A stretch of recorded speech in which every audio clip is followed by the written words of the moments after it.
Não, minha irmã. Você tem meu total apoio. Eu vou já ir.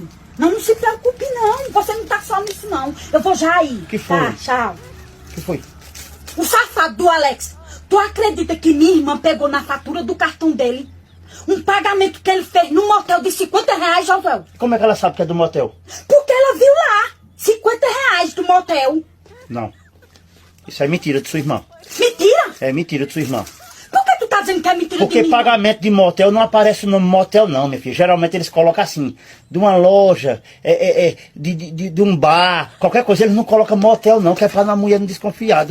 Ai, tu sabe disso? Ai, desgraça. Como é que tu sabe disso? Que não aparece? Não. Que aparece outra coisa? É porque meus amigos falam. Seus amigos falam não, você me conta essa historinha direito. Ai. Viu?